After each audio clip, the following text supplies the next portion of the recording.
पर क्या जुर्म करने के बाद ये जज्बात खत्म हो जाते हैं?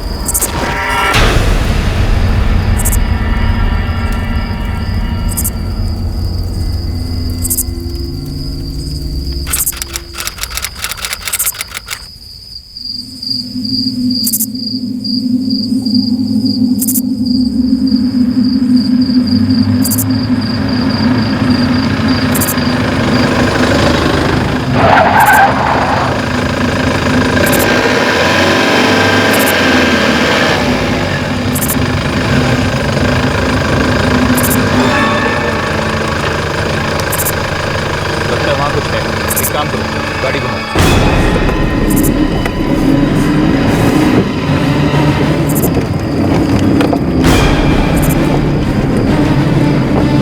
जल्दी जल्दी।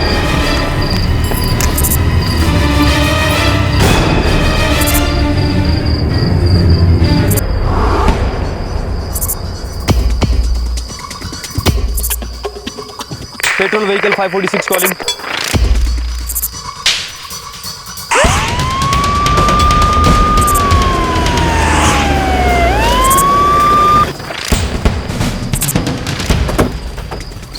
सर कोई आइडेंटिफिकेशन नहीं मिला सर। एरिया में पेट्रोलिंग कर रहा था तब देखा। खोजबीन करो, शायद कुछ मिल जाए। बॉडी को पोस्टमार्टम के लिए भेज दो। Yes sir. एक 18-19 साल की जवान लड़की की लाश अधजली हालत में मिली थी, जिसकी अब तक पहचान नहीं हो पाई थी। ऐसा लग रहा था कि ये एक ब्लाइंड केस है।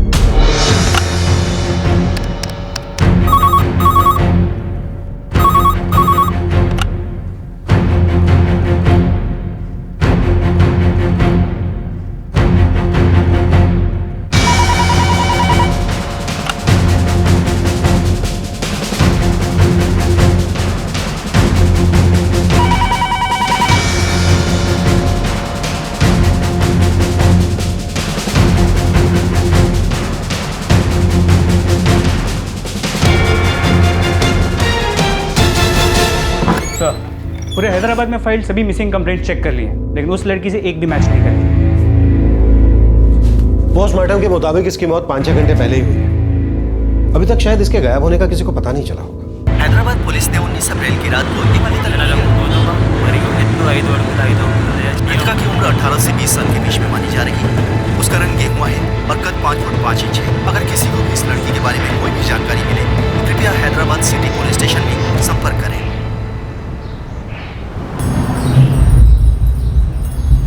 अम्मी, वो टीवी पर ना जोया आपा की तस्वीर दिखा रहे हैं। क्यों? अम्मी वो, अरे बता ना क्यों?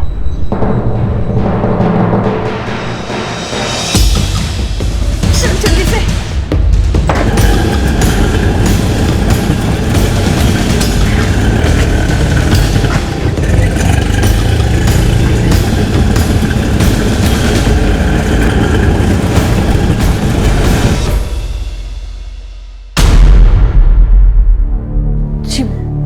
वो हमने टीवी पे देखा।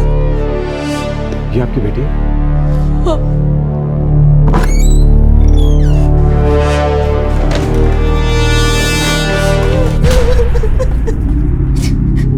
मेरी बड़ी बहन 19 साल की थी और मैं 15 साल की हूँ। कल रात 1:30 बजे हमें जोया की बॉडी मिली, कैंडी पेट्रोल।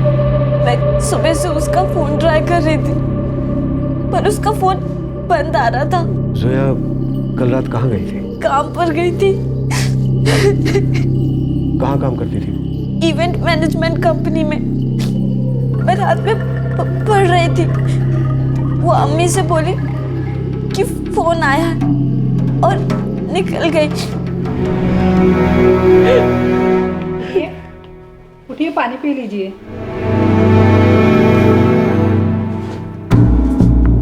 देखिए, हमारे लिए जानना बहुत ज़रूरी है कि जोया कल रात कहाँ गई थी।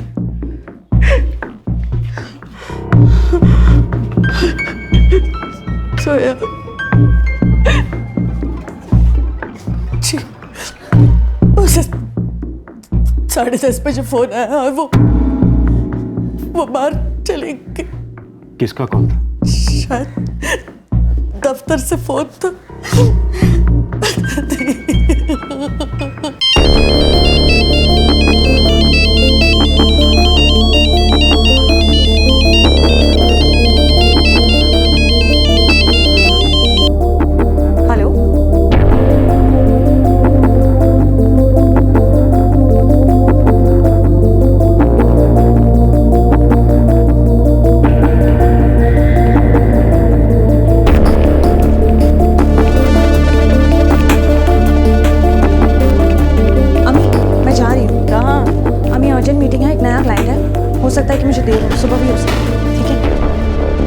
क्या वो अक्सर रात को काम के लिए बाहर रहती थी? इवेंट के काम में उसे कभी कभी देर हो जाती थी तो वो रात भर बाहर रहती थी, पर सुबह लौट कर घर आती थी।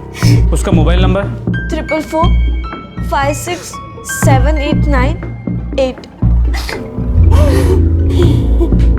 वो फोन किसका था, इसका आपको जरा भी आइडिया नहीं? पता तो नहीं, पर शायद उसके बॉस का ही होगा। कौन है उसके बॉस? आबिद खान और सायरा नादिर। अब उस लड़की की पहचान हो चुकी थी।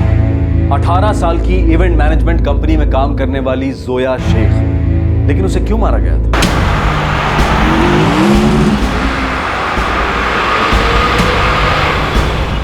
सर शाम तक जोया के कॉल रिकॉर्ड्स हमारे पास होंगे। सिर्फ 19 साल की थी, पिछले 1 साल से एक ही कंपनी में काम कर रही है। कोई पर्सनल मामला है या फिर प्रोफेशनल?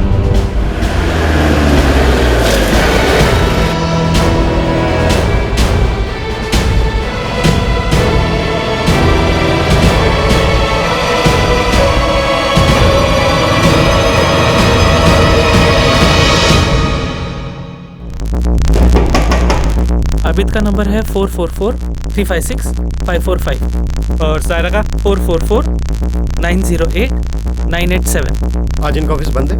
जनरली इनका ऑफिस सैटरडे को बंद ही रहता है। सर आबिद खान का नंबर बंद आ रहा है। सायरा का ट्राई करो। Sir thank you. Thank you.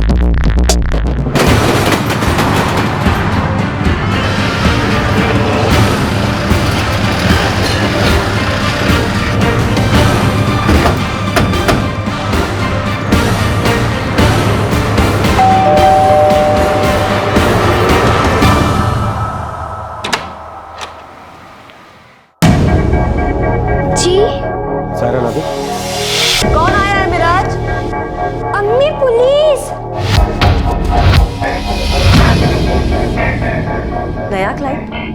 Not possible, क्योंकि अगर आबिद के थ्रू भी होता तो भी मुझे उसकी खबर होती। लेकिन जोया तो अपनी माँ से यही कहकर घर से निकली थी। देखिए, मैं मानती हूँ कि कभी कभी हमारी लेट नाइट मीटिंग्स होती हैं, लेकिन अगर कोई नया क्लाइंट होता तो मुझे उसकी पक्की खबर होती। हो सकता है आपके किसी एम्प्लॉय ने फोन किया। नॉट पॉसिबल, क्योंकि नए क्लाइंट्स हमेशा मैं और आबिद ही हैंडल करते हैं। जोया हमारे बाकी के सारे स्टाफ से ज़्यादा एफिशिएंट थी, लेकिन वो मुझे या आबिद को बताए बिना नहीं जाती। लेकिन आबिद खान का नंबर तो स्विच ऑफ आ रहा है। वो पिछले 4 दिन से छुट्टी पे है। कहाँ है वो नेल्लूर गए हुए हैं अपने अम्मी अबू के पास। उसके अम्मी अब्बू का नंबर होगा आपके पास? जी नहीं, मेरे पास नहीं। हमें आपके एम्प्लॉय से बात करनी है। जी बेशक, आप कर सकते हैं। बिल्कुल सही बात है सर। नए क्लाइंट्स को आबिद सर और सायरा मैम के अलावा कोई और हैंडल नहीं करता है। लेकिन सर मुझे ये समझ में नहीं आ रहा कि सायरा मैम और आबिद सर के अलावा जोया को नए क्लाइंट से मीटिंग के लिए आखिर कोई फोन क्यों करेगा? और अगर कोई फोन करेगा भी तो सर जोया उसे रिस्पॉन्ड नहीं करेगी सर। सर मुझे लगता है कि बात कुछ हो रही है। सर जोया सायरा मैम और आबिद सर के बिना किसी भी मीटिंग पे नहीं जाती है सर। और सर जोया को तो ये भी पता था कि आबिद सर छुट्टी पर है।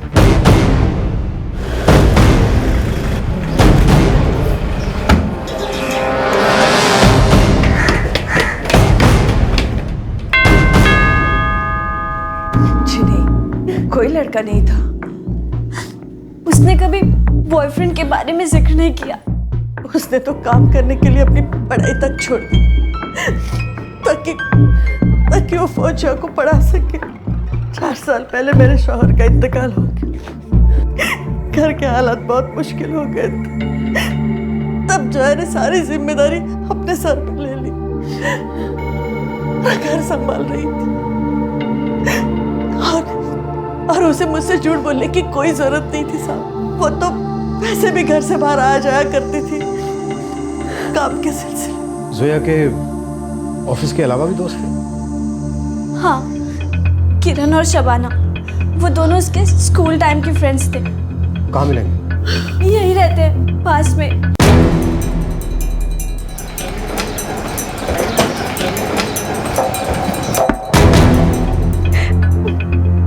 जोया हमेशा अपने फैमिली के बारे में सोचती थी।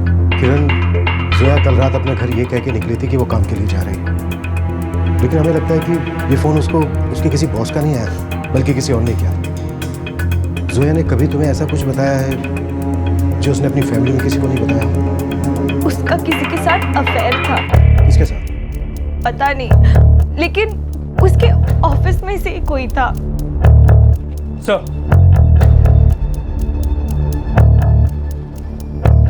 सर शबाना रोए जा रही है। वो कुछ बात करने की हालत में नहीं है। वो कुछ जानती है? शायद जोया का अपने ऑफिस में किसी के साथ अफेयर चल रहा है।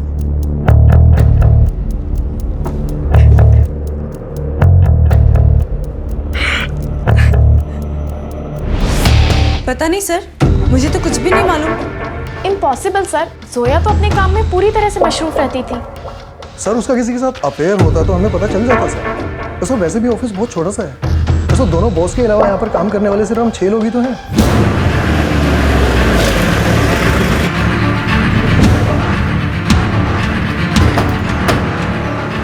मैं खुद आबिद से बात करना चाह रही हूँ, लेकिन उसका फोन अभी भी स्विच ऑफ आ रहा है। जोया का ऑफिस में किसी के साथ अफेयर था? क्या? हमें पता चला है कि जोया का आपके ऑफिस में किसी आदमी के साथ अफेयर चल रहा था। ये कैसी बातें कर रहे हैं आप?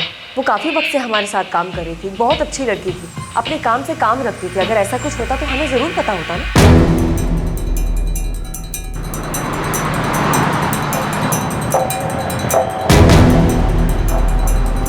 सर 1 घंटे में जोया के कॉल रिकॉर्ड्स हमारे पास हैं और नेल्लूर पुलिस को आबिद के अम्मी अब्बू का एड्रेस पता करने को बोला। ये जरूर कोई पर्सनल मामला है। इस बारे में ना तो जोया की फैमिली को कुछ पता था और ना ही उसके ऑफिस को। हो सकता है कॉल रिकॉर्ड से कुछ पता चले।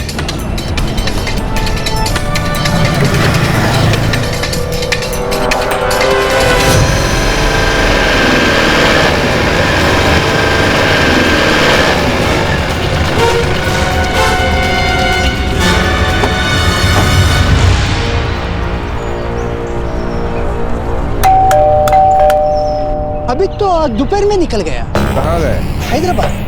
बोला उसका ऑफिस में कुछ हुआ है। उसका फोन क्यों स्विच ऑफ था? पता नहीं, वो परेशान था। वो बोला था उसका ऑफिस में किसी लड़की का मौत हो गई। ठीक है, थैंक यू। आबिद के अम्मी अब्बू का कहना है कि वो नेल्लूर से हैदराबाद के लिए निकल गया। उन्हें तो वो यही बोल के निकला है। फिर भी उसके घर पे निगरानी रखो। मुझे पता चल गया था कि जोया का मर्डर हो गया। फिर भी उसने अपना फोन स्विच ऑफ किया। ठीक है।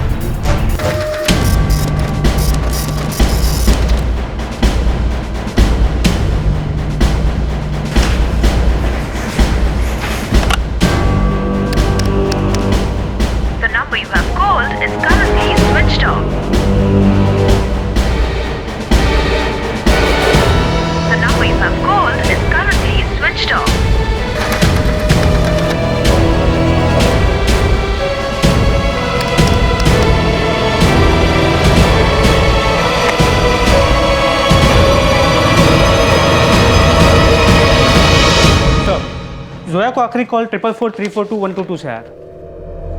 किसका नंबर है? सर कोई अल्ताफ कुरैशी, फेक नाम फेक एड्रेस। सर ये सिम 3 दिन पहले ही खरीदा गया था और इससे सिर्फ 2 कॉल किए गए, दोनों जोया को। एक 19 अप्रैल के दिन सुबह और दूसरे रात को, जिसके बाद जोया घर से बाहर निकली। जाहिर सी बात है मर्डर प्लान किया गया। सर हमने फ़ोन के IMEI नंबर को भी ट्रैक किया। ये फ़ोन सेट भी 3 दिन पहले ही खरीदा गया। ये मिस्टीरियस कॉलर जिसके कॉल के बाद जोया अपने घर से निकली थी। जाहिर सी बात है जोया उसे बहुत अच्छी तरह से जानती है। उसका कोई अपना करीबी नहीं।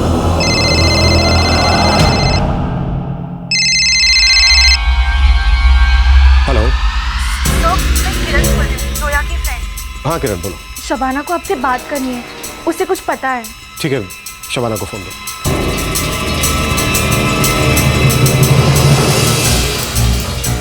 सर, जोया का अपने बॉस आबिद खान के साथ अफेयर था। तू सीरियस है? हाँ। और वो भी सीरियस है? पर संभाल के जोया, वो तेरे बॉस हैं। हाँ, लेकिन वो कहता है मुझसे प्यार करता है। वो तो अच्छी बात है, लेकिन फिर भी संभाल के। तूने अपनी छोटी बहन और अम्मी से इस बारे में बात की कि नहीं? नहीं यार, अभी तक बात नहीं की।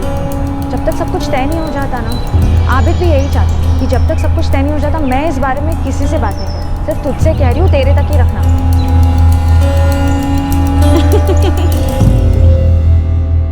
Thank you Shabana. अगर हमें जरूरत पड़ी तो हम आपसे फिर से बात करेंगे। मुझे हमेशा जोया के लिए डर लगा रहता था।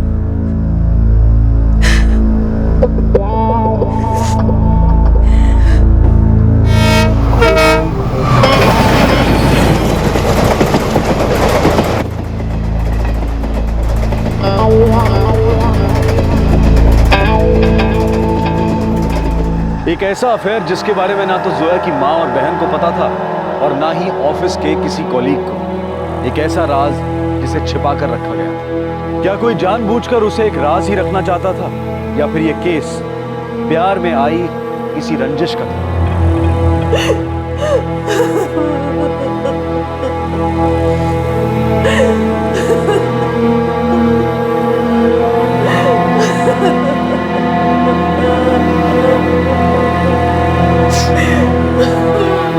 अम्मी, थोड़ी देर सो जाओ।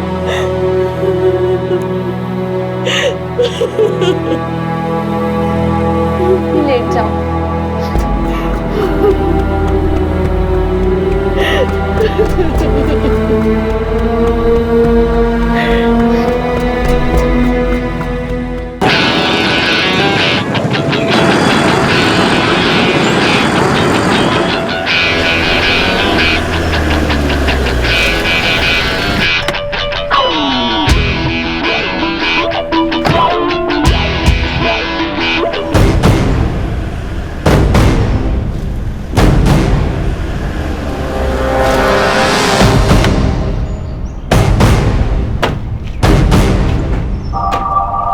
हम तुम्हें ऐसे बच के भागने नहीं देंगे।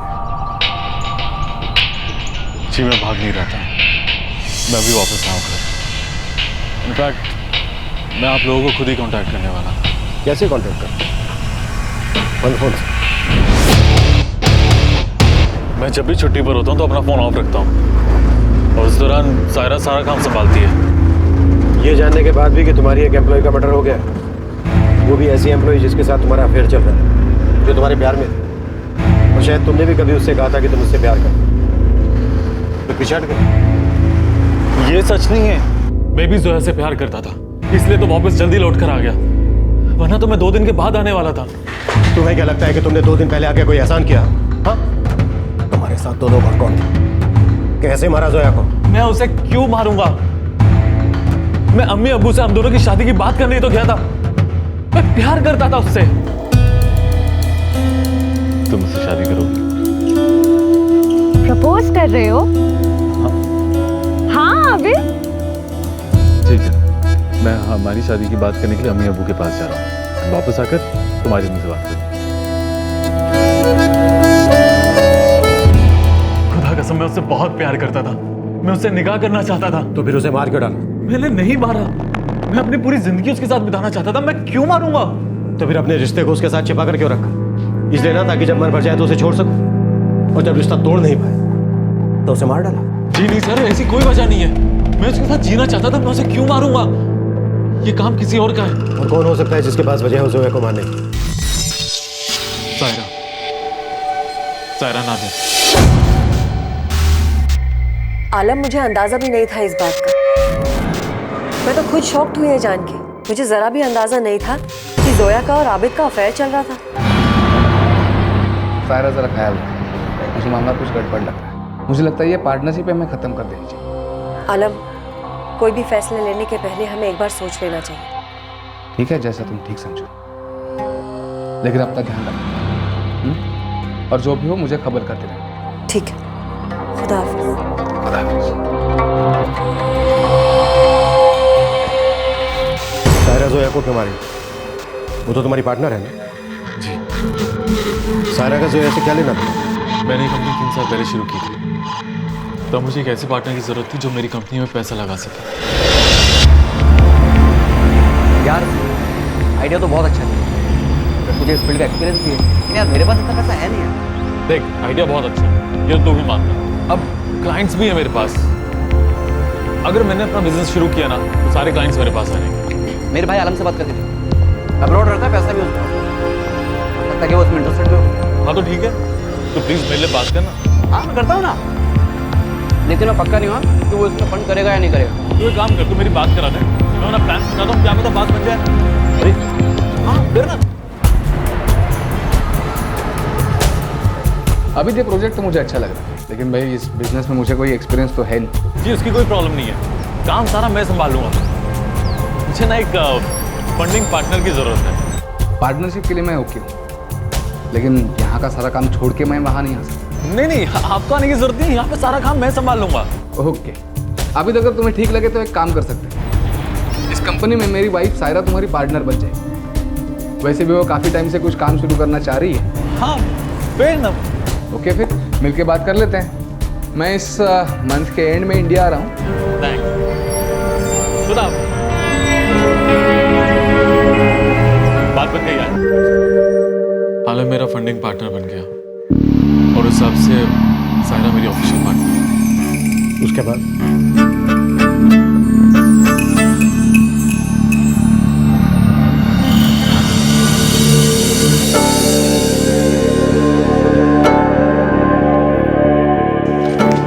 सायरा, ये नए कैरेक्टर्स की कोटेशंस है, इन्हें एक बार देख लो, फिर इनके साथ डील करना शुरू करो। काफी काम कोट कर रहे हैं ना? I know, but they pretty good. ठीक है, फिर मैं इनके साथ एक मीटिंग फिक्स करता हूँ। मैं मिराज को अपने न्यूज़ क्या भेज रही हूँ इस वीक। तुम घर आ जाओ। करके मैं बाहर मिलता हूँ। और अगर आलम का फोन आया तो मैं उससे क्या कहूँगी? वही जो हमेशा कहती हूँ, मैं बहुत जरूरी मीटिंग में हूँ। ओके?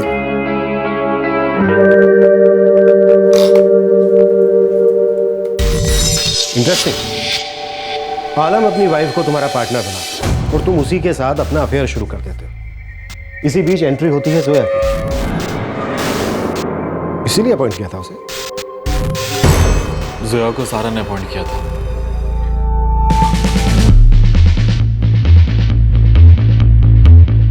तुमने सिर्फ 12th तक पढ़ाई की? जी मैम, मुझे पढ़ाई बीच में ही छोड़नी पड़ी।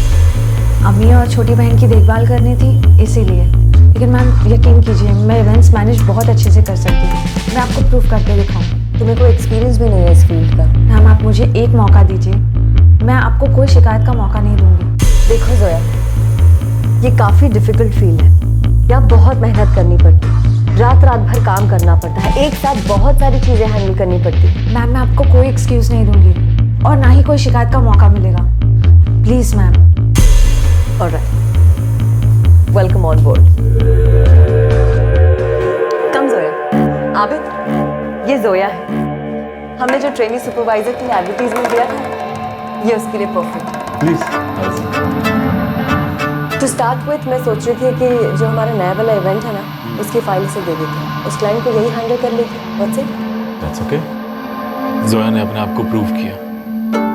साल भर के अंदर ही वो एक ट्रेनी से आगे निकल के बड़े बड़े क्लाइंट्स, इवेंट्स अपने आप हैंडल करने लगी। वो एक डिटरमाइंड और एक कॉन्फिडेंट लड़की थी। अरे भैया क्या कर रहे हैं? वहाँ पर चेयर नहीं, यहाँ पर लगाइए। इसके पीछे। अरे चाचा वो क्या पेंट कर रहे हैं आप? इसके ऊपर। आजाद, थोड़ा सा। आजाद, क्या? डीजे कहाँ है? अरे रास्ते में है ना, और वैसे भी अभी तो 3 घंटे बाकी हैं। क्या रास्ते में? मुझे सब चीजों पर चेक करना पड़ता है, कुछ भी लास्ट मिनट के लिए नहीं छोड़ सकते। जल्दी उसे फोन लगाओ अभी। Okay, I am doing it. Damn good Zoya, तुम्हें सब कुछ अपने आप मैनेज करते देख अच्छा लगता है। Thank you sir. तुमने जो कहा तुमने वो करके दिखा। I am impressed. अरे जोया, वो वेंडर तब से तुम्हारे बारे में पूछ रहा है, एक बार उससे बात करो। हाँ जी। मुझे उससे प्यार होने लगा था, फिर उसके बाद हम रेगुलरली बाहर मिलने लगे। एक तरफ तुम्हारे एक शादीशुदा औरत से संबंध और दूसरी तरफ तुम एक मासूम लड़की को बेवकूफ बना रहे हो। ऐसा कुछ नहीं, मैं जोया के लिए सीरियस था। अगर हम ऑफिस में प्रोफेशनल बिहेव नहीं करेंगे तो हमारे काम पर असर पड़ेगा। मैं समझ सकती हूँ। You trust me ना? Of course I trust you. मुझे एक बात तो समझ में आ गई थी कि जोया मेरी जिंदगी है और जो रिश्ता मेरा सारा के साथ है वो गलत है और उससे किसी को कुछ हासिल नहीं होने वाला था। आबिद, कल शाम से तुमने मेरे फोन का जवाब क्यों नहीं दिया? हाँ, थोड़ा बिजी था। तुम ऑफिस आए और मुझसे मिले तक नहीं। क्या बात है सर? आबिद, पिछले 1 महीने से तुम मुझसे ढंग से बिहेव भी नहीं कर रहे हो।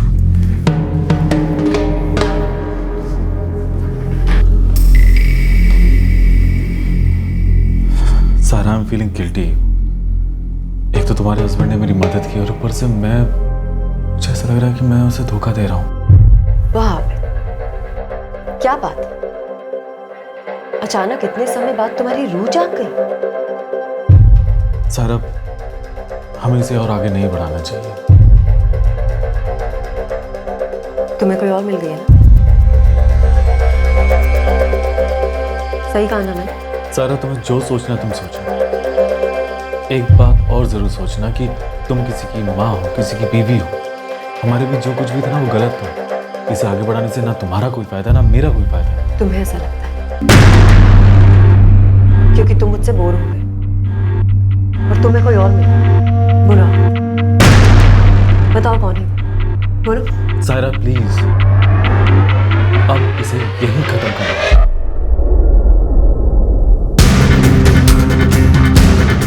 मुझे लगा तब नहीं तो और थोड़े वक्त के बाद ये सब खत्म हो जाएगा, लेकिन पता नहीं सायरा को मेरे और जोया के बारे में कैसे पता चल गया। उसे ये भी समझ में आ गया था कि मैं जोया को लेकर बहुत सीरियस हूँ। क्या बात है? तो जोया वो लड़की जिसने तुम्हें मुझसे छीन लिया।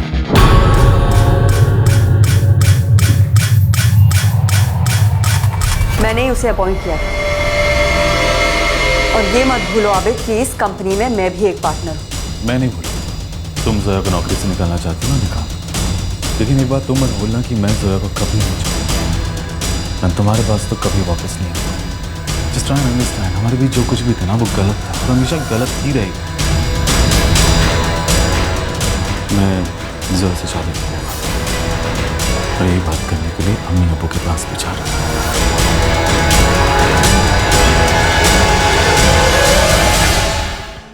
16 तारीख को मैं यहाँ से निकला और मेरे पीछे से ये सब कुछ हो गया। और तुम्हें लगता है कि जोया के कत्ल में सायरा का हाथ है? जी सर, मुझे लगता है। अच्छी कहानी है। और तुम्हें लग रहा है कि हम इस पर विश्वास करते हैं? हमें कन्विंस करने के लिए तुम्हें थोड़ा सा जोर और लगाना पड़ेगा। क्या जोर लगाऊं सर? सच ही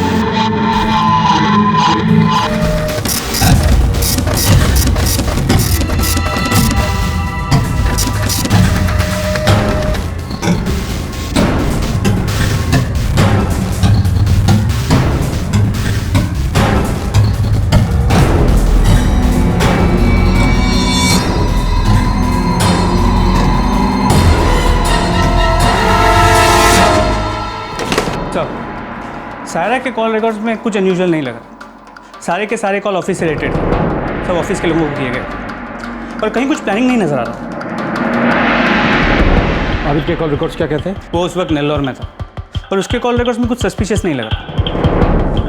आबिद कोई खेल खेल रहा है, सारा इल्जाम सायरा पे डालना चाहता है। हो सकता है, लेकिन ये भी हो सकता है जो आबिद कह रहा हो वो सच हो। सायरा नहीं बड़ी चालाकी से बिना कोई सबूत छुड़े काम करती है। लेकिन क्या कोई किसी से इतनी नफरत कर सकता है कि उसको इतनी बेरहमी से? हमारे पास एक शख्स है और वो किसी दूसरे पे उंगली होता है। पता करते हैं कौन सच बोल रहा है और कौन झूठ। क्या आबिद खान सच बोल रहा था? क्या जोया के कत्ल के पीछे सायरा का ही हाथ था? क्या इस सब की वजह सिर्फ जलन थी?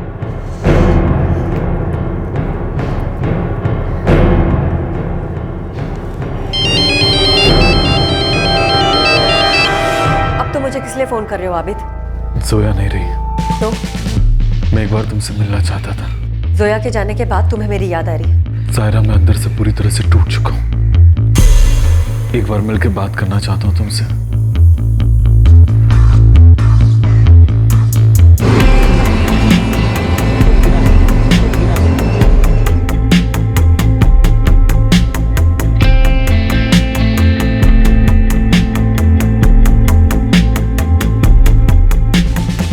क्यों बुलाया मुझे यहाँ?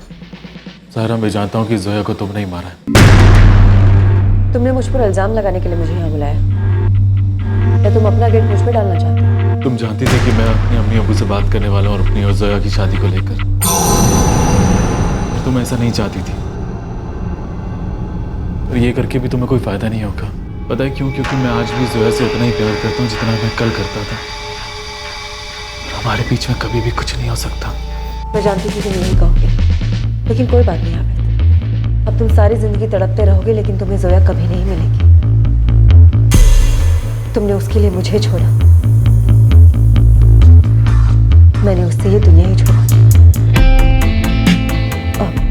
सर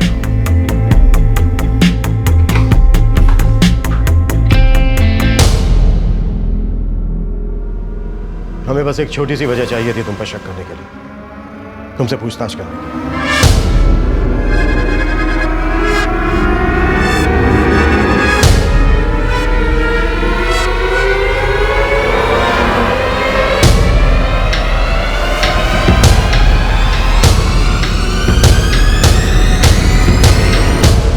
मैंने जोया को नहीं मारा। तुम बहुत चालाक हो सारा, तुमने बहुत अच्छे तरीके से सारे सबूतों पर पर्दा डालने की कोशिश की, लेकिन अफसोस तुम्हारे साथी तुम्हारी तरह चालाक नहीं निकले। उन्होंने इस जुर्म का सारा कच्चा चिट्ठा हमारे सामने खोल दिया। कैसे तुमने 3 दिन पहले सिम कार्ड खरीदा, नया मोबाइल फोन खरीदा, सब कुछ। कैसे तुमने जोया को एक क्लाइंट मीटिंग के बहाने बुलाया, उसे मारा, फिर उसकी बॉडी को जलाने की कोशिश की। ये रहा तुम्हारे साथियों का साइंड स्टेट, जो तुम्हें सलाखों के पीछे भेजने के लिए काफी है। लेकिन फिर तुम हमें सारा सब कुछ अब भी सच बता सकते हो सकता है तुम्हारी मुश्किलें थोड़ी सी कम हो जाए। तुम बोल सकती हो सारा, देखो हम ये बहुत अच्छी तरह से जानते हैं कि तुम जो ऐसे चलती थी, क्योंकि उसकी वजह से आदमी तुमसे दूर चला गया था।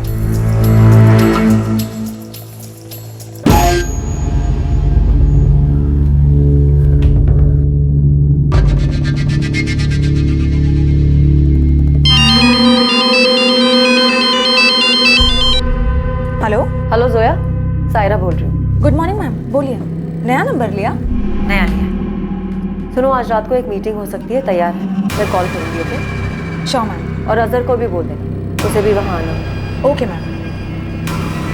अजहर, हाँ अजहर, आज रात को मीटिंग है तो तैयार है ना, और फोन जरा स्विच ऑन रखना। Okay okay. उसके बाद मैंने जोया को रात को फिर से फोन किया।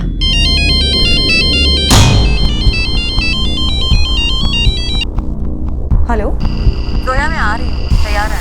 तुम्हारी कॉलोनी से तुम्हें पिकअप करूँगा। जी मैम, मुझे 10 मिनट दीजिए।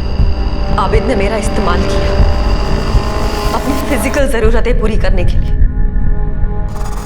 और फिर इस लड़की के आते ही मुझे अपनी जिंदगी से निकाल फेंका, वो भी उस लड़की के लिए जिसे मैंने अपॉइंट किया था। वो मुझे समझाने लगा कि हमारा रिश्ता कितना गलत है,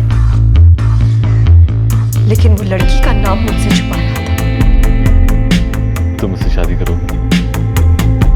प्रपोज कर रहे हो? हाँ आबिद।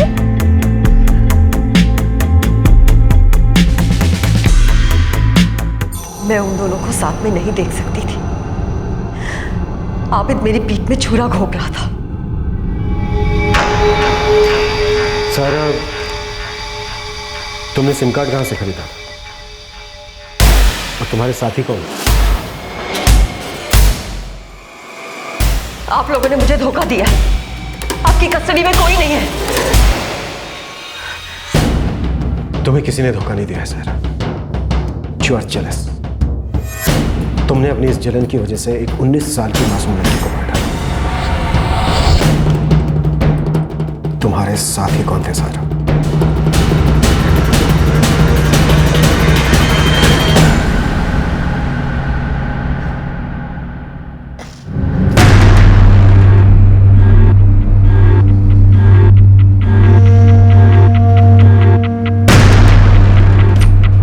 Yes ma'am.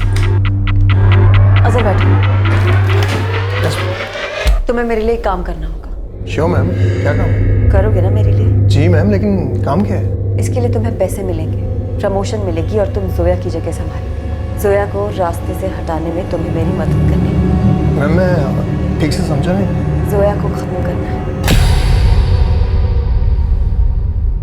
तो तुमने अपने एक एम्प्लॉय को लालच देके फंसा लिया। तुम्हारा दूसरा साथी कौन था? साबिर, अजहर का दोस्त है। उसी ने सिम और मोबाइल का इंतजाम किया था। हम कहाँ जा रहे हैं? क्लाइंट से मिलने। क्लाइंट कौन है? अब पता चल जाएगा।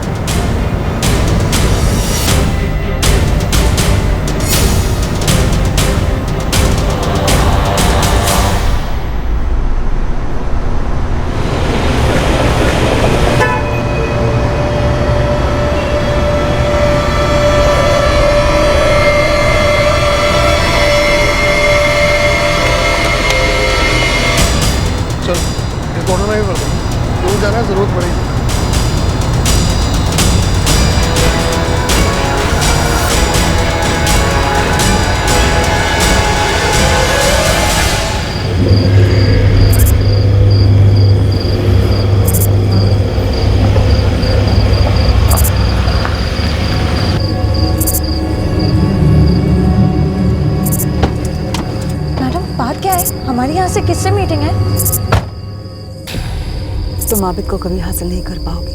मैम बात क्या है? आपने मुझे यहाँ पे क्यों बुलाया है?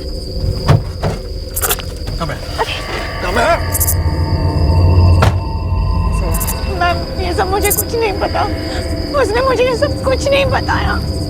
असल कोई बात नहीं, अब तुम आबिद से कभी नहीं मिलोगे। मेरी अम्मी और मेरी एक छोटी बहन है, उनका मैं ही सहारा हूँ। मुझे अब छोड़ दीजिए प्लीज। अगर मुझे जाने दो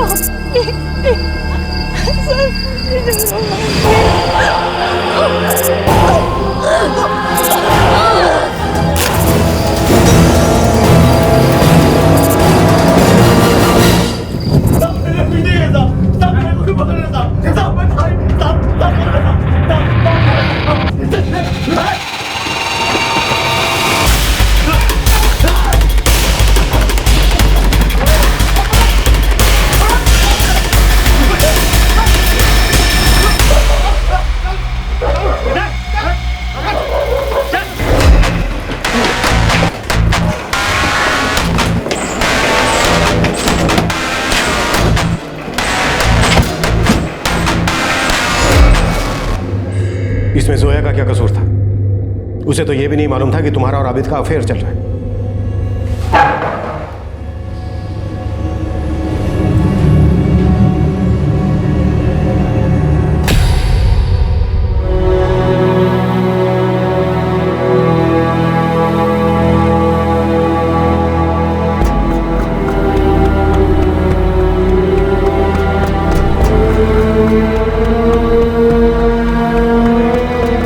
जुर्म की एक एक कड़ी को जोड़कर वो पूरा रास्ता ट्रेस कर लिया था जिस पर सायरा और उसके दो साथी मजहर और साबिर जोया को लेकर गए थे और उसे मार डाला था। पेट्रोल पंप के अटेंडेंट ने अजहर की पहचान बोतल में एक्स्ट्रा पेट्रोल लेने वाले आदमी के तौर पर की। इस जुर्म में जो कार इस्तेमाल की गई थी वो अजहर के दोस्त की थी, उसे बरामद कर लिया गया है और उससे फिंगरप्रिंट सैंपल्स भी ले लिए गए। सायरा, अजहर और साबिर पर आईपीसी की धारा 302 के तहत कत्ल करने के लिए, धारा 34 के तहत एक ही मंशा के साथ काम करने के लिए और धारा 201 के तहत सबूत मिटाने के लिए केस दर्ज किया गया है। तीनों आरोपी अभी न्यायिक हिरासत में हैं। आबिद अब जोया के परिवार का ख्याल रख रहा है। फौजिया की पढ़ाई जारी है। जलन ने एक औरत को ऐसे अपने काबू में किया कि उसने एक मासूम लड़की की जान ले ली। वो लड़की जिसने अपने नाजुक कंधों पर पूरे परिवार का बोझ उठा रखा था।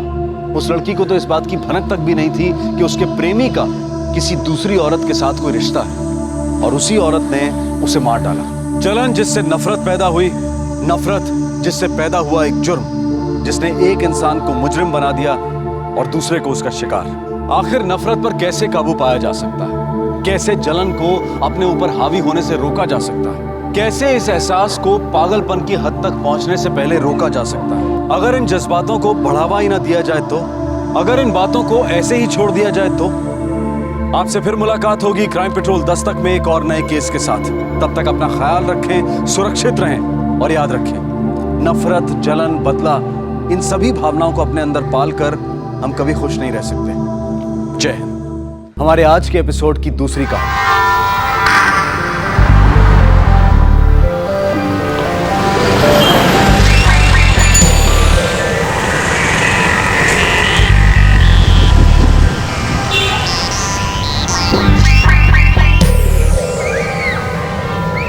आसपास बहुत से लोग होने के बावजूद भी कोई है जो आप पर नजर रख रहा है।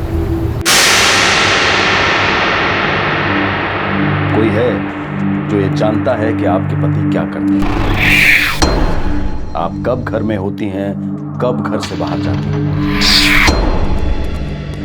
कोई है जो ये तक जानता है कि आपके घर के दरवाजे पर ऑटोमेटिक लॉक है और वो सिर्फ पुश करते ही बंद हो जाता है, आप उसे लॉक नहीं करते।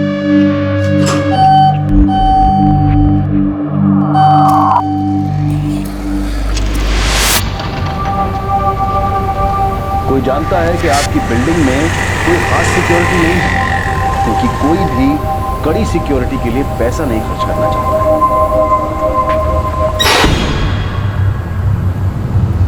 नहीं वो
वो लोग घर का सारा कीमती सामान ले जा चुके थे। ऐसा लग रहा था कि वो जानते थे कि घर में कब जाना है, कैसे जाना है और कितने समय में चुपचाप निकल जाना है।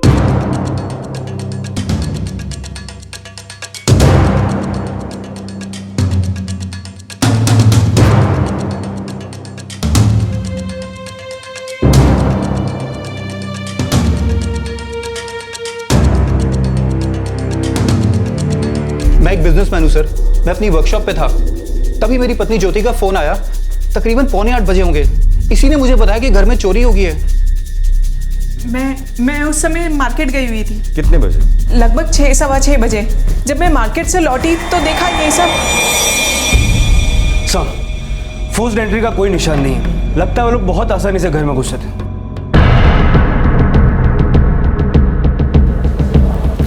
अंदर आने के लिए घर की चाबी यूज की होगी, क्योंकि ऑटोमेटिक लॉकिंग सिस्टम है। मैं जनरली लॉक नहीं करती। ऑटोमेटिक लॉक है, दरवाजा खींचने पर ही बंद हो जाता है। आप दोनों के अलावा घर की चाबी और किस किस के पास होती है? सर, किसी के पास नहीं। आपके घर में कोई नौकर है? हाँ, शिल्पा, पर वो पिछले 3 दिन से छुट्टी पे गई हुई है। उसकी माँ बीमार है, पर उसके पास घर की चाबी नहीं है। आपके पास उसका नंबर है? हाँ। नहीं साहब, मैं यहाँ से किसी को जाते हुए नहीं देखा साहब। चोरी शाम को 6 से 7:30 के बीच हुई, जब मिसेस ज्योति कंसल अपने घर से बाहर थी। मैं सब दिन भर गेट पे ही रहता हूँ साहब, और जाता भी हूँ ना साहब, सिर्फ टॉयलेट करने के लिए जाता हूँ साहब, 5 मिनट के लिए, और सब बस पंप ऑन या ऑफ करने के लिए, बस। एक बात तो साफ है, जब कोई अंदर आया था तुम गेट पर नहीं थे। नहीं साहब, मैं इस गेट से 5 मिनट से ज़्यादा टाइम के लिए हटता नहीं हूँ। ये सोसाइटी में और भी कई गेट है, कोई अंदर वहाँ से भी तो जा सकता है, लेकिन कोई नया आदमी आता है, मैं उससे पूछताछ किए बिना अंदर जाने नहीं देता हूँ। सर, इस सोसाइटी की सिक्योरिटी काफ़ी ढीली है। तभी तो वो लोग तब घर में घुसे थे जब मिसेस ज्योति मार्केट गई थी। उन्हें पता था कि वो घर पर नहीं है। अजीब बात तो यह है कि फोर्स्ड एंट्री नहीं की गई है। उन लोगों ने बड़ी सफाई से ये चोरी की। मुझे लगता है इसमें किसी जान पहचान वाले का हाथ है। एक काम करो, इसकी नौकरानी को पुलिस स्टेशन बुला लो। साहब, मेरी आई बीमार थी। साहब, मेरे पास तो घर की चाबी भी नहीं है साहब। मोबाइल देना।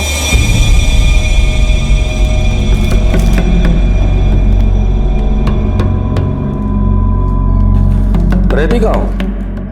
वर्सोवा गांव साहब। घर पर और कौन कौन है?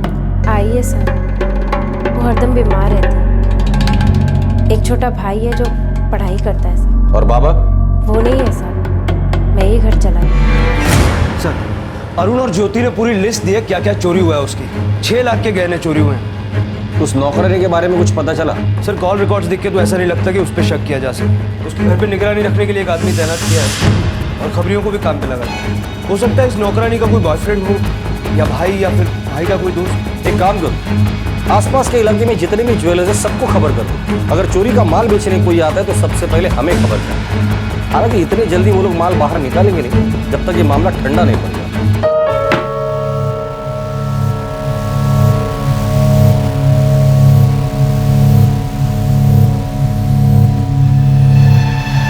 समझ में नहीं आता है कोई कैसे किसी के घर में घुस के इतना सामान लेकर जा सकता है, और किसी ने उसे देखा भी नहीं, सिक्योरिटी गार्ड्स ने भी नहीं। यही बात तो मुझे भी समझ में नहीं आ रही है। चाबी तुम्हारे और मेरे अलावा किसी के पास नहीं थी, फिर वो लोग घर के अंदर घुसे कैसे? सर, वो नौकरानी, उसका भाई इसमें शामिल नहीं है। लड़की का कोई बॉयफ्रेंड भी नहीं है। उसकी माँ सचमुच बीमार है और अपनी माँ को हॉस्पिटल ले जाने के लिए उसने छुट्टी ली थी। किसी रेगुलर गैंग का काम हो सकता है ये? अब तक ऐसा कुछ सामने नहीं आया। एक्सपर्ट्स का कहना है कि चोर हाईली प्रोफेशनल है, कहीं कोई फिंगरप्रिंट्स नहीं छोड़ा। समझ नहीं आ रहा है कि वो लोग अंदर घुसे कैसे। सर, मुझे लगता है कि उनके पास डुप्लीकेट चाबी होगी, क्योंकि फोर्स्ड एंट्री का कोई साइन नहीं।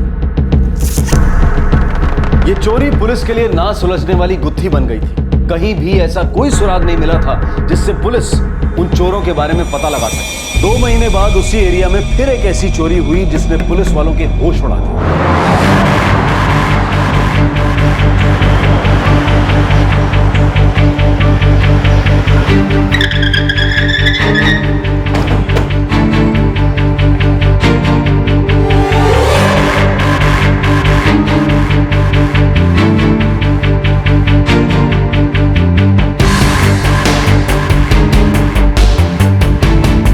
रजिया शेख? जी, मैं ही हूँ रजिया शेख। मैंने ही आपको फोन किया था। क्या हुआ? यहाँ पे एक 42 इंचेस का LED टीवी था। वो अब गायब है सर। और यहाँ पे सर एक एक्सपेंसिव शोपीस था और यहाँ पे एक बहुत एक्सपेंसिव वाज था, वो भी गायब है सर। और सर यहाँ पे बहुत एक्सपेंसिव सिल्वरवेयर की किचन क्रॉकरी थी सर, वो भी गायब है। दरवाजा सर, आप यही रहती है?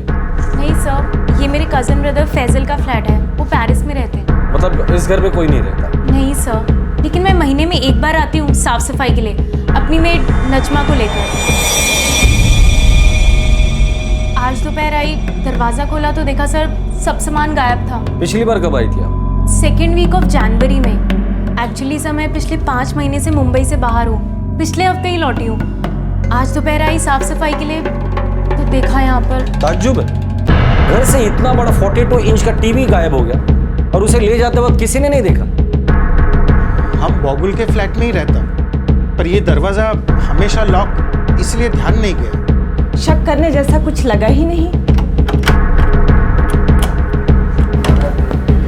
Sir automatic lock, forced entry नहीं है।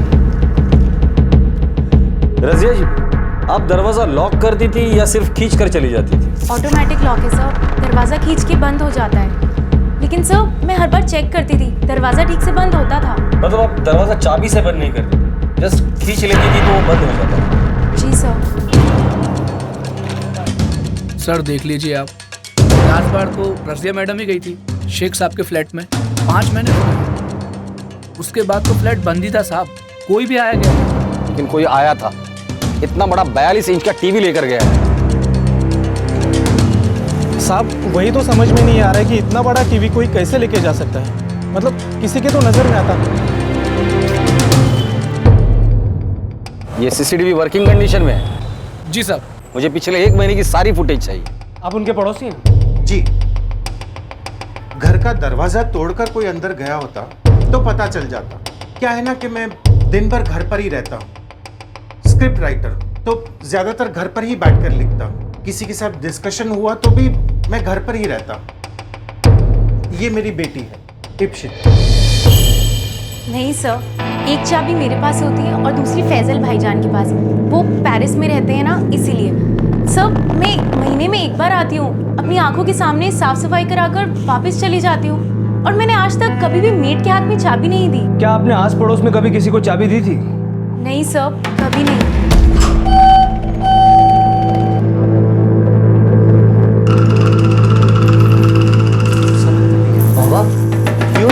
चोरी, कोई टीवी और सिल्वर क्रॉकरी चोरी करके लेके गया।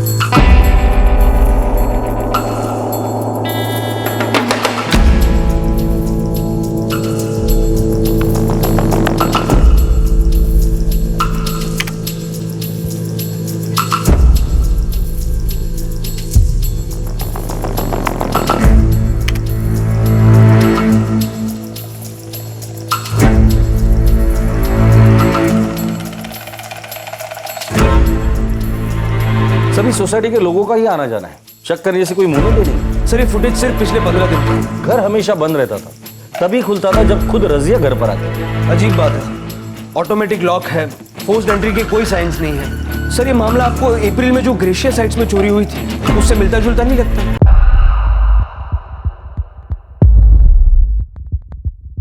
हो सकता है ये काम किसी गैंग का ही है।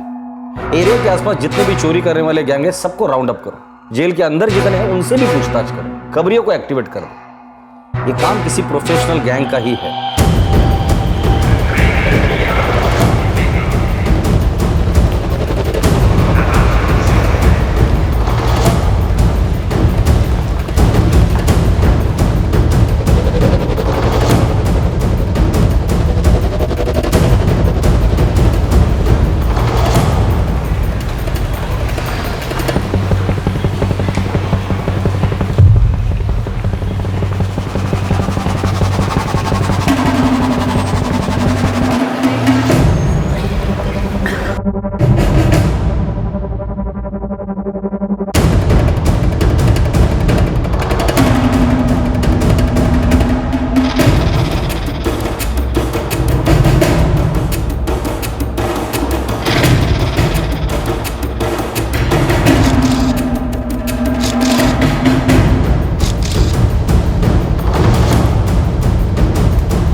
ऑटोमेटिक लॉक्स को बिना चाबी के नहीं खोल सकते। हालांकि बंद करने के लिए चाबी की जरूरत नहीं पड़ती, दरवाजे को बाहर की तरफ खींचकर लॉक किया जाता है। क्या ऐसा हो सकता है कि ग्रेशियस हाइट्स और रिबॉन हाइट्स इन दोनों केसेस में दरवाजा ठीक से बंद ही नहीं किया हो?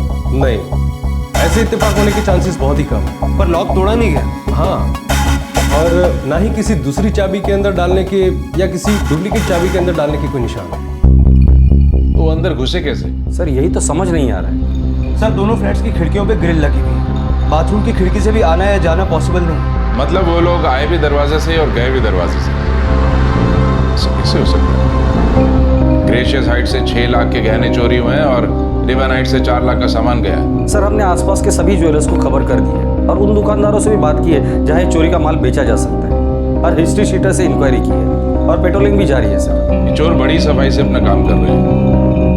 इनकी मॉडस ऑपरेंडी अभी तक हुई किसी भी हाउस ब्रेकिंग रॉबरी से मेल नहीं खाती है। सर ये लोग घर में घुसते कैसे, यही खुद में एक मिस्ट्री है। हो सकता है कोई नया गैंग, या ये भी हो सकता है कि कोई पुराना गैंग ही नए तरीके अपना रहा हो। ये चोर थे कौन, और आखिर वो ये चोरियां इतनी सफाई से कैसे कर रहे थे कि अब तक पुलिस के हाथ कोई भी सबूत नहीं लग पाया था?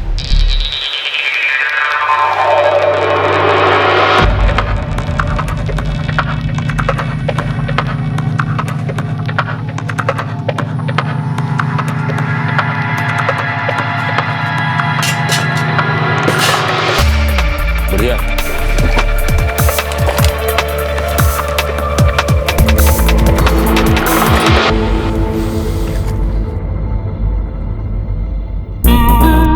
क्या जगत सेठ, सिर्फ इतना ही? जगत सेठ, मेरी गारंटी है आपको इससे कहीं ज्यादा ही कीमत मिलेगी। समझा करो भाई, पहले इसको एंटीक पीस जैसा बनाना पड़ेगा, फिर बाहर बेचना पड़ेगा। यहाँ बेचा तो सब पड़ जाएगा, और ये सब करने में बहुत खर्चा आता है। देख लो तुम, इससे ज्यादा नहीं। चल ठीक है, हमारे लिए इतना भी काफी है।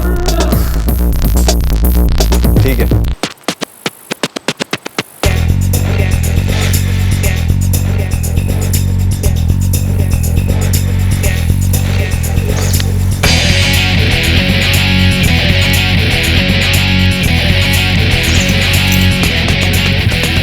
अल्ट्रा माल है बनता है, एकदम अल्ट्रा।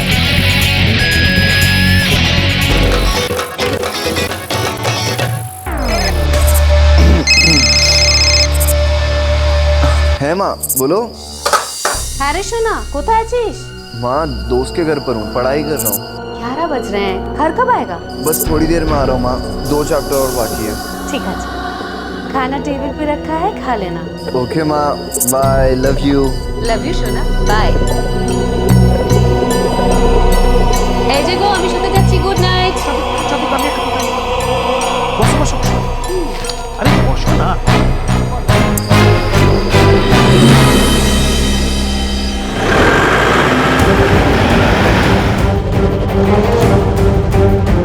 सर फोर्स्ड एंट्री का कोई साइन नहीं है। 25 लाख के गहने चोरी हुए।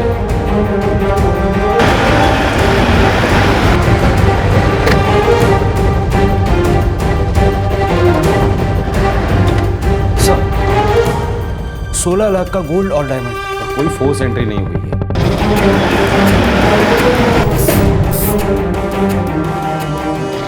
लॉकर में 32 लाख का सोना और डायमंड्स थे। उस वक्त मैं मार्केट जाने के लिए निकली थी। चोरी का वही तरीका, मिसेस शर्मा मार्केट जाने के लिए नीचे उतरती है, चोर अंदर आते हैं, चोरी करते हैं और निकल जाते हैं। और आशीष भाई, सिक्योरिटी को कुछ पता ही नहीं। सर जहाँ जहाँ भी अब तक चोरी हुई वहाँ की सिक्योरिटी बहुत ढीली थी, और कुछ जगह पे सीसीटीवी भी काम नहीं कर रहे थे। मुझे समझ में नहीं आ रहा है कि इतना शातिर चोर है कौन। भगवान कसम मुझे कुछ नहीं मालूम। बिना ताला तोड़े अंदर कोई कैसे घुस सकता है साहब? ऐसा मैंने पहली बार सुना है। चलिए, इधर का गैंग है या बाहर का गैंग? मुझे कुछ पता नहीं साहब। मैंने लॉक्स को बिना चाबी के खोलने की कोशिश की। It's impossible. समझ में नहीं आ रहा ये लोग चोरियां करते कैसे। अब तक 5 चोरियां हो चुकी हैं और हमारे हाथ में एक भी की नहीं।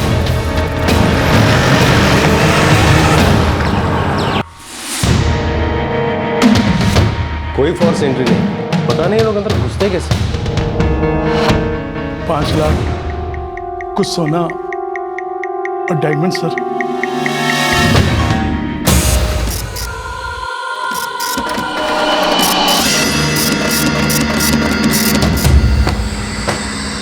सर 2 घंटे में इस एरिया में करीब 2 लाख फोन कॉल्स हुए हैं। हर मुमकिन कोशिश करो, कहीं ना कहीं कोई ना कोई सुराग तो जरूर मिलेगा।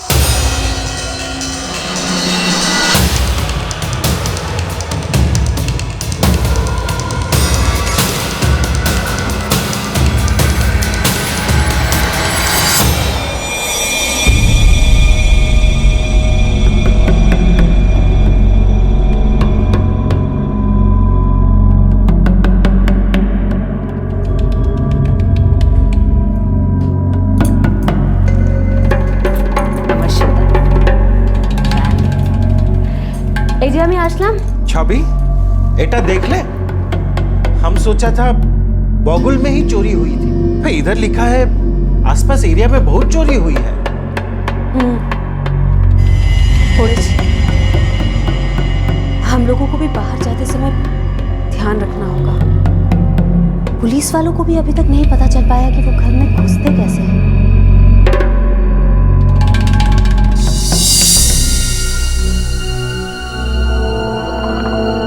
लीजिए चाय।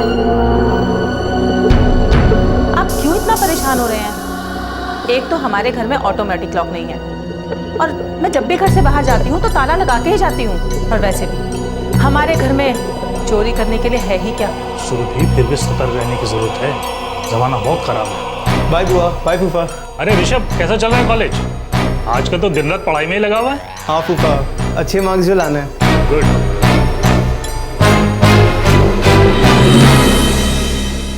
चोरों ने तो तेलका मचा के रखा है।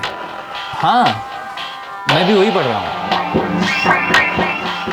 आओ सेठ, राजू देख इनको क्या चाहिए।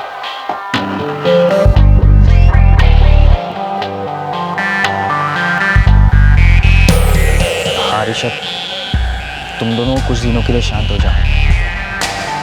ये चोरी की खबर आपकी तरफ फैलेगी, फंस सकते हो। अजित का फोन था, वो बोला था कि कुछ दिनों के लिए हमें रुक जाना चाहिए।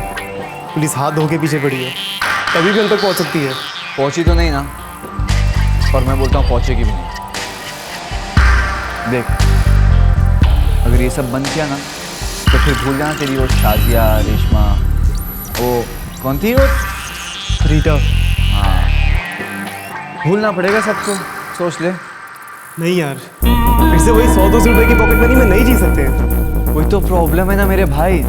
अब यही चीज़ घर वालों को कौन समझाए कि आजकल 100 रुपए में एक मूवी की टिकट भी नहीं आती है। और तुझे पता है, अगर यही चीज़ मैं मेरे डैड को बोलूँगा तो क्या बोलेंगे? अरे क्या ज़रूरत है पिक्चर देखने का, टीवी तो आता तो है, फ्री में देखो। जीना है तो शान से जियो, लाइक अ किंग। कुछ चिल मार, ये ले, ऐश कर अपनी रीटा के साथ।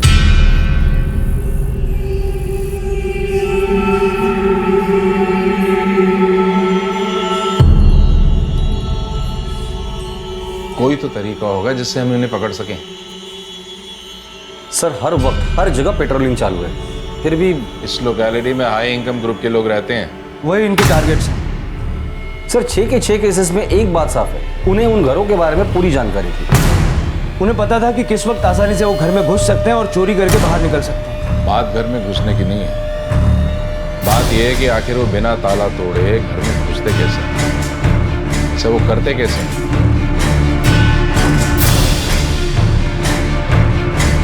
अब तक उनसे कोई गलती नहीं हुई थी। उन लोगों का कॉन्फिडेंस दिन पर दिन बढ़ता ही जा रहा था। खबर सुर्खियों में थी, लेकिन फिर भी पुलिस उन तक पहुंच नहीं पाई। उन्हें लगने लगा था कि अब वो कभी पकड़े नहीं जाएंगे। उन्हें विश्वास था कि अब उनसे कोई गलती हो ही नहीं सकती।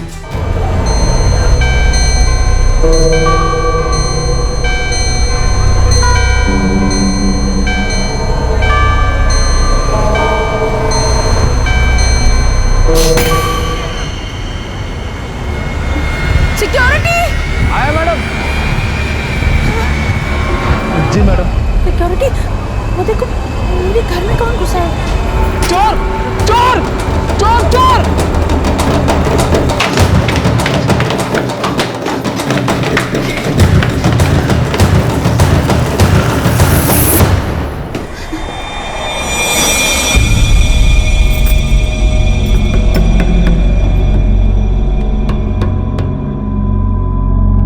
मुझे डर लग रहा है।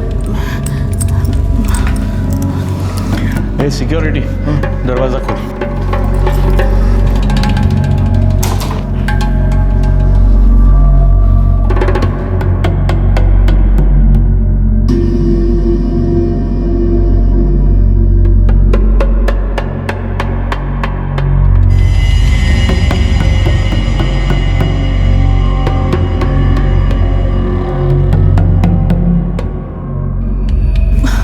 मुझे अच्छे से याद है, सारी लाइट्स बंद थी। मैं कभी लाइट्स ऑन करके बाहर जाती ही नहीं हूँ।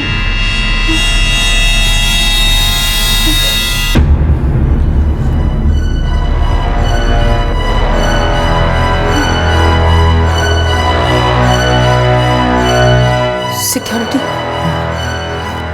आप वहां बेडरूम में देखिए ना।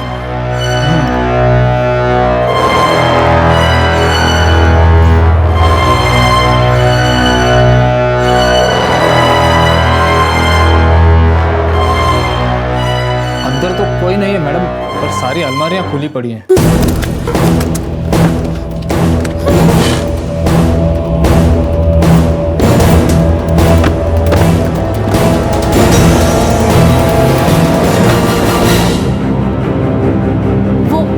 वो घर पर ही थे, मैंने उनकी शैडो देखी थी।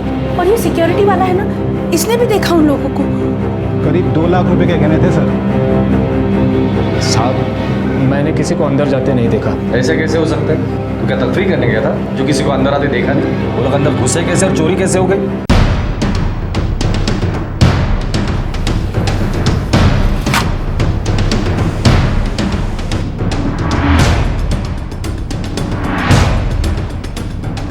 इस खिड़की के शीशे निकालकर वो लोग भाग गए होंगे और पाइप से नीचे उतर गए होंगे। जाहिर सी बात है, पीछे सिक्योरिटी भी नहीं होगी, क्योंकि सब लोग फ्लैट की तरफ भागे होंगे। बड़ी आसानी से पाइप से उतरे होंगे और फिर दीवार से छलांग लगाकर भाग गए होंगे। इतना हल्ला होते ही सब लोग फ्लैट की तरफ दौड़े और इनको बाहर निकलने का मौका मिल गया होगा। वो क्या है?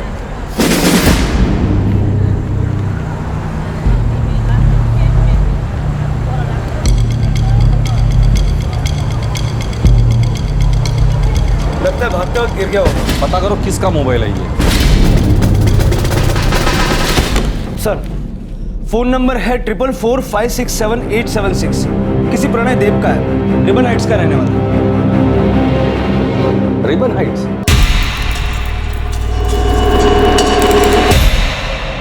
ये तो वही सोसाइटी है जहां जून महीने में चोरी हुई थी।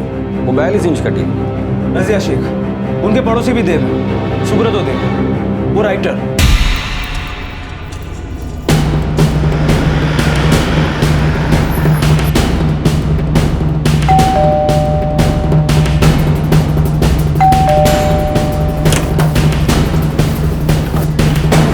यस, प्रणय देव कौन है? मेरे भाई है। कौन है अक्षिता? Yes sir. तुमसे कुछ जरूरी बात करनी है, चलो हमारे साथ। बात क्या है सर? हाँ सर, ये मेरा ही फोन है, कल दोपहर में खो गया था। कहाँ खोया था? याद नहीं सर, कॉलेज से घर आते समय शायद कहीं गिर गया होगा। पुलिस कंप्लेंट की थी? आज करवाने वाला था सर, फिर सोचा किसी फ्रेंड के पास होगा तो मिल जाएगा। अच्छा प्रणय, तुमने किसी को बताया था कि तुम्हारा फोन खो गया है? हाँ सर, मैंने माँ को बताया था। पता नहीं मम्मा, पुलिस आई और भैया को साथ लेके चली गई। कौन सा पुलिस स्टेशन? पता नहीं पापा, कुछ बोला ही नहीं, मैं डर गई थी।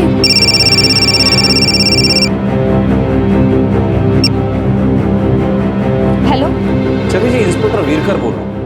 आपके बेटे प्रणय का कल फोन खो गया था क्या? हाँ, बताया था उसने शाम को, लेकिन आप उसे क्यों लेकर गए? बस थोड़ी पूछताछ करनी थी। कौन सा पुलिस स्टेशन? सर मैंने बताया ना, मेरा फोन कल खो गया था और ये बात मैंने माँ को भी बताई थी। प्रणय, हमें तुम्हारा फोन एक्वा टावर में मिला था। Aqua tower? मेरा फोन वहाँ? स्ट्रेंज। या वेरी स्ट्रेंज। पता नहीं माँ क्यों बुलाया, कहते मेरा फोन एक्वा टावर में मिला है। पर हमें क्यों पुलिस स्टेशन में बिठा के रखा है?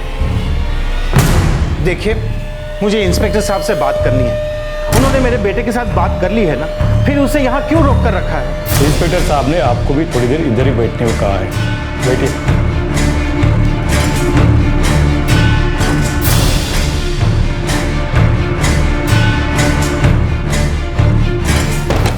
सर, ये प्रणय लगातार एक नंबर के टच में है, ऋषभ खत्री। उसका नंबर है 4443212334। और सर इस ऋषभ के फोन की लोकेशन भी एक्वा टावर्स है, उस वक्त जब वहां चोरी हुई थी। उस औरत ने और सिक्योरिटी ने 2 लोगों की शैडो देखी। और सर सबसे जरूरी बात, प्रणय और ऋषभ दोनों के फोन की लोकेशंस एक साथ उन सारी जगहों पर मिली है जहां जहां चोरी हुई। Glacious Heights, Blue Cloud Heights, River Heights, Iris View Heights और नाइट्रा अपार्टमेंट। सिर्फ रिबन हाइट्स की चोरी को छोड़कर, क्योंकि उस चोरी की एग्जैक्ट डेट पता नहीं चल पाई। रजिया जी मुंबई से 5 महीने के लिए बाहर थी और उस चोरी की कंप्लेंट जून 2013 में की गई। रिबन हाइट्स, जहाँ ये प्रणय देव का घर है। मुझे एक बात तो तय है, इन सारी चोरियों में ये प्रणय इन्वॉल्व है। लेकिन मुझे ये आसानी से मुंह नहीं खोलेगा। एक काम करते हैं, उस ऋषभ खत्री को उठा दो, वो मुंह खोले। उसका एड्रेस मिल गया सर।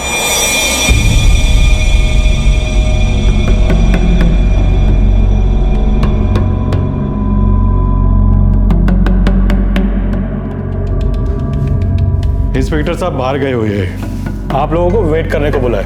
पर हम लोग को क्यों परेशान किया जा रहा है? ये मुझे कुछ मालूम नहीं, साहब आएंगे ना वही आपको बताएंगे। ये गलत है।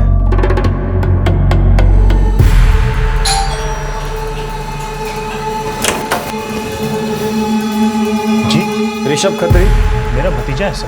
कहाँ है वो? सर वो तो घर पे ही है, पर क्या बात क्या है सर?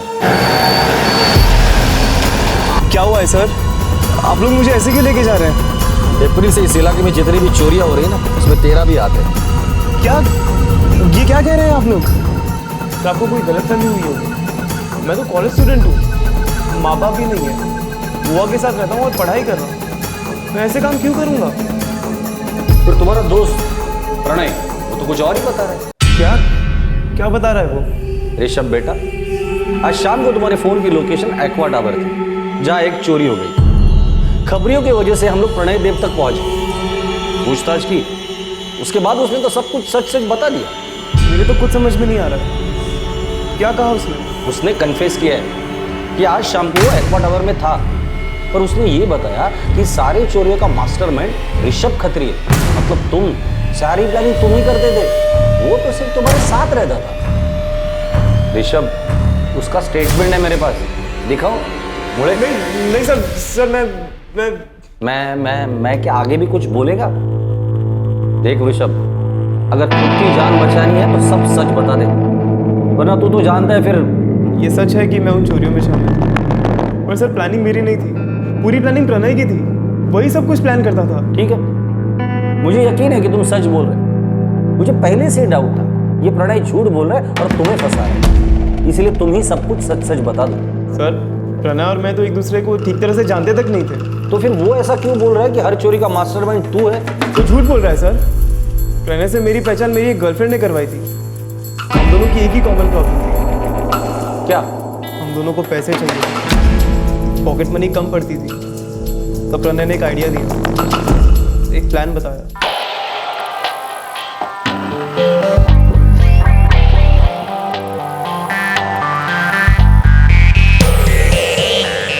आजकल बड़ा पैकेट खरीद रहा है बनता है, कहीं मोटा माल मारा है? बस कुलदीप, ये समझ ले कि अपने भी अच्छे दिन शुरू हो गए।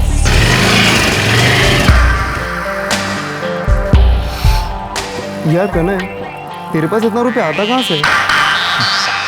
सिंपल है यार। यार इतना ही आसान है तो मुझे भी बताना, मैं भी ट्राई करता हूँ। पार्टनर बनेगा मेरा। पर करना क्या होगा? देख यार, इट्स अ गेम, और मुझे इस गेम को बड़ा करने के लिए ना एक पार्टनर चाहिए। पर मुझे करना क्या होगा ये तो बता। फिर प्रणय ने मुझे बताया कि उसने क्या क्या किया, कहाँ से उसके पास इतना सारा रुपया आता था। कहाँ से?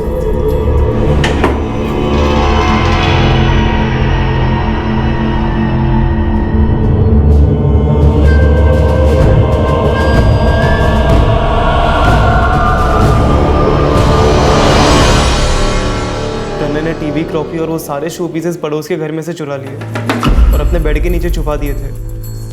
मतलब उसने चोरी जनवरी 2013 में की और हमें तब पता चला जब रजिया जी मुंबई आई। अच्छा, उसने ये सारा सामान बेचा कैसे? उसका दोस्त अजित, उसी ने सब कुछ बिकवाया था। यार प्रणय, मुझे तो अब भी यकीन नहीं हो रहा तूने सचमुच में टीवी और क्रॉकरी चुराई है? हाँ यार, तुझे यकीन नहीं आता ना तो अजीत से पूछ ले, इसी ने तो सारा माल बिकवाया है। हाँ यार, ये 100% सच बोल रहा है। पर इतना बड़ा टीवी लेकर तू सोसाइटी से बाहर कैसे निकला?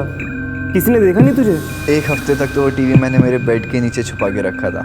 किसी को पता भी नहीं था कि क्या हुआ है, मैंने क्या किया है। पड़ोसी का फ्लैट खाली रहता था, इसलिए किसी को शक भी नहीं हुआ।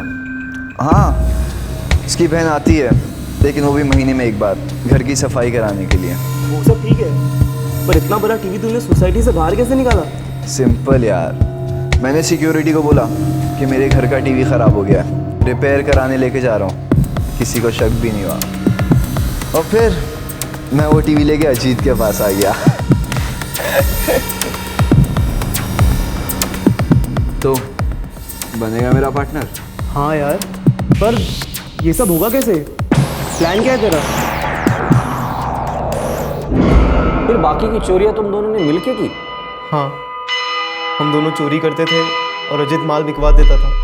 अभी सिर्फ इतना बता दो, बिना ताला तोड़े बिना चाबी लगाए तुम दोनों घर के अंदर घुसते कैसे? देख यार, हर सोसाइटी में ना 4-5 रईस लोग तो रहते ही है और मुझे कंफर्म पता है कि ये लोग ना अपने रुपए और पैसे अपने घर में ही रखते हैं। हम लोगों को ना आंखें खुली रख के ऐसे लोगों को ढूंढना है।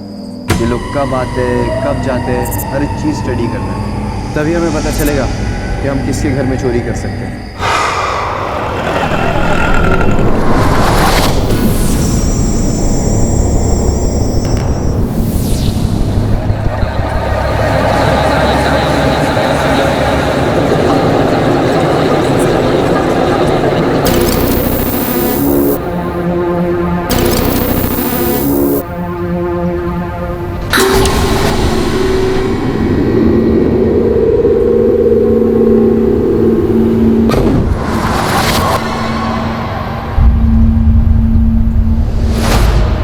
पैसे वाले लोगों के बारे में पता करते थे, कब घर के लोग बाहर जाते हैं, कब वापस आते हैं, घर की औरतें कब बाहर जाती हैं, घर में घुस के चोरी करके वापस निकलने का विंडो टाइम कितना है। मैंने पूछा तुम दोनों घर के अंदर घुसते कैसे थे?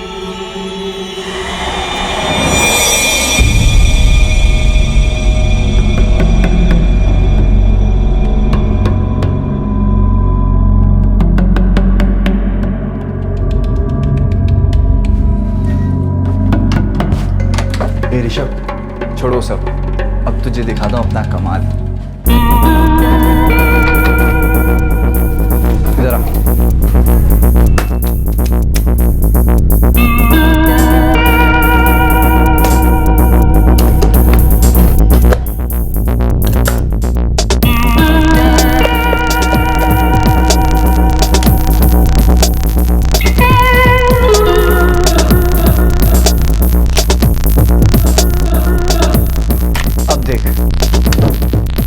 मैं इन पीसेस को इन किताबों के नीचे रखूंगा ना तो ये अपने आप फ्लैट हो जाएगा। पर इससे दरवाज़ा कैसे खुलेगा?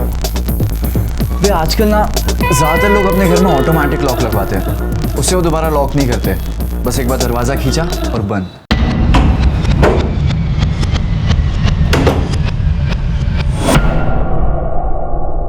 पर उस प्लास्टिक के पीस से दरवाज़ा खुलेगा कैसे? एक ट्रिक है, देखेगा मैं कैसे अपने पड़ोसी के फ्लैट में घुसा था।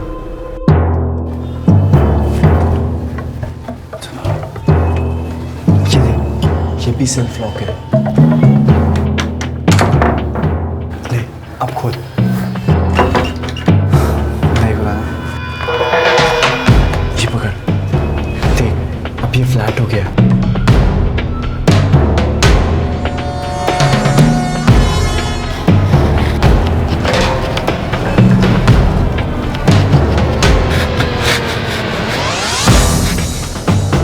Just wait and watch.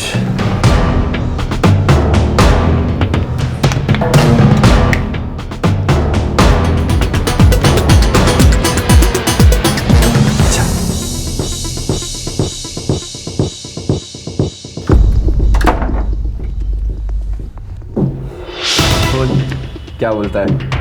ये तो मैजिक है यार। बनेगा मेरा पार्टनर? यस। ये हुई ना बात।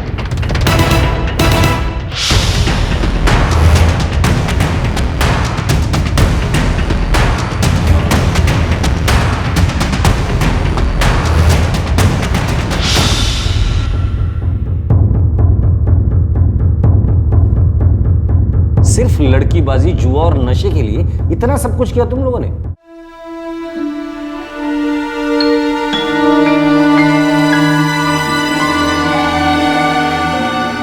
इप्शिता घर पर अकेली है। क्या करें, समझ में नहीं आता ये लोग आखिर चाहते क्या है। ये क्या हो रहा है? आप लोगों ने हमें ऐसे रोक कर रखा है जैसे हमने चोरी की हो। आप आइए मेरे साथ, आप सब।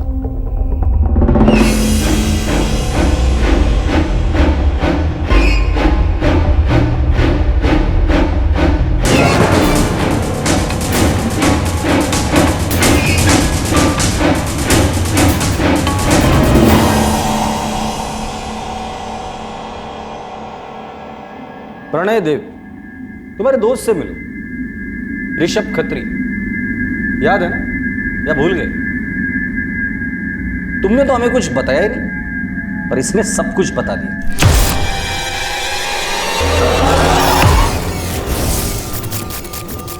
तुम लोग कैसे चोरी करते थे, कहां माल बेचते थे, सब कुछ। एक और साथी है ना तुम्हारा, अजीत, याद है कुछ? या अब भी यही कहोगे कि तुम्हारा मोबाइल कहीं खो गया? प्रणय, क्या है ये सब?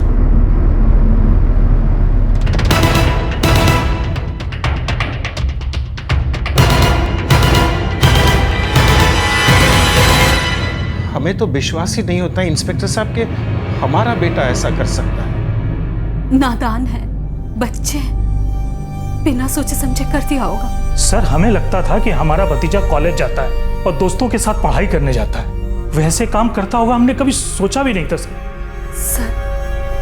हम अच्छे घर से शरीफ लोग हैं, न जाने हमारे बच्चों ने ऐसा क्यों किया।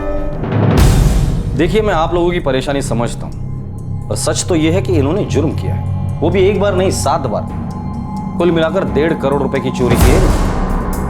आप लोग माँ बाप हो, जाहिर सी बात है दुख तो होगा ही, पर उससे सच नहीं बदला जा सकता, और ये इन्हें जुर्म करने के पहले सोचना चाहिए था। Crime never page.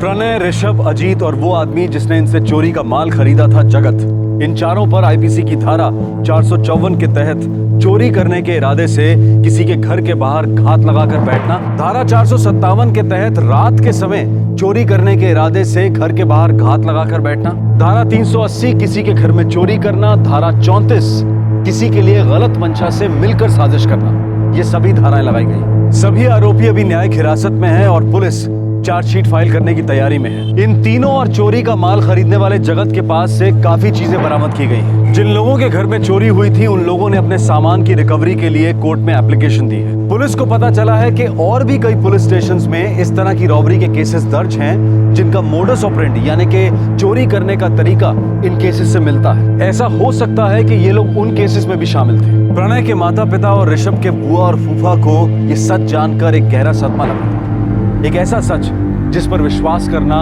उनके लिए बेहद मुश्किल था। प्रणय और ऋषभ अभी सिर्फ 20 साल के। इन तीनों में सबसे बड़ा अजीत था, जिसके पिता पर अपनी पत्नी की हत्या का केस दर्ज है। अजीत के पिता अभी न्यायिक हिरासत में। अजीत जो बिजनेस कर रहा था वो ठीक नहीं चल रहा था, इसलिए वो इन चोरियों में शामिल हुआ था। ये केस आज के दौर के कुछ ऐसे पहलुओं पर रोशनी डालता है जिसके बारे में हमें सोचने की जरूरत है। पहला ये कि आज की युवा पीढ़ी इजी मनी यानी कि बिना मेहनत किए आसानी से मिलने वाला पैसा कमाने के लिए जुर्म का सहारा लेने लगी है, और ये पैसा उन्हें अपना नशा और दूसरे शौक पूरे करने के लिए चाहिए होता है। आज के युवाओं की बहुत सारी ख्वाहिशें हैं, बहुत जल्द सब कुछ पाने की चाहत है, और जब इस चाहत को घर से मिले पैसों में पूरा नहीं कर पाते हैं तो ऐसे रास्तों का सहारा लेते हैं। अब इसमें दोष किसका है? इस युवा पीढ़ी का जिसकी ऐसी चाहतें हैं, उनके माँ बाप या उनके गार्जियंस का जो इन बच्चों की बढ़ती चाहतों को पूरा नहीं कर पाते हैं, या फिर दोष है उस माहौल का जिसमें गैर जरूरी चाहतें जरूरी बन गई? क्या दोष है आज के इस दौर का जहाँ एस्पिरेशंस और एम्बिशंस आसमान छूने तक की हो गई हैं? ज्यादा और ज्यादा पैसा, ज्यादा सुख, ज्यादा सुविधाएं, यही जीने का मकसद रह गया। और दूसरा ये कि हमारी रेजिडेंशियल सोसाइटीज में कड़ी सिक्योरिटी क्यों नहीं होती है? हम सरकार पर आरोप लगाते रह सकते हैं कि वो हमारी सुरक्षा का पुख्ता इंतजाम नहीं करती है, लेकिन हमारे अपने घर की सुरक्षा का क्या? वो तो हमारी जिम्मेवारी है। लेकिन उस पर खर्चा करने को हम राजी नहीं, उसकी अहमियत समझने को हम तैयार ही नहीं। हमें अपनी सोसाइटी के गेट पर या फिर लॉबी में खड़े चौकीदार से सुरक्षा और सतर्कता की उम्मीदें बहुत ज्यादा हैं, पर हम उसे तनख्वाह बहुत कम देते हैं। हम चाहते हैं कि वो हर वक्त चौकन्ना रहे, सतर्क रहे, पर सिक्योरिटी को गंभीरता से हम खुद ही नहीं लेते। बहुत कम ऐसी सोसाइटीज होंगी जहां के मेंबर सोसाइटी की सिक्योरिटी पर इतना खर्चा क्यों करना है ऐसे सवाल नहीं करते होंगे। हालांकि इस क्यों का जवाब हम सबको अच्छी तरह से पता है। और अंत में जब हम अपने घर के दरवाजों पर महंगे से महंगे ताले लगवाते हैं तो उन्हें ठीक से बंद करने में 2-4 मिनट एक्स्ट्रा क्यों नहीं खर्च कर सकते। आपसे फिर मुलाकात होगी क्राइम पेट्रोल दस्तक में एक और नए केस के साथ। तब तक अपना ख्याल रखें, सुरक्षित रहें और याद रखें, अगर हम अपने हक की बात करते हैं तो साथ ही हमें अपनी जिम्मेदारियों को भी समझना होगा। जय हिंद। क्राइम पेट्रोल के और भी दिलचस्प कहानी देखने के लिए हमारे चैनल को सब्सक्राइब करें और बेल आइकॉन दबाना न भूलें।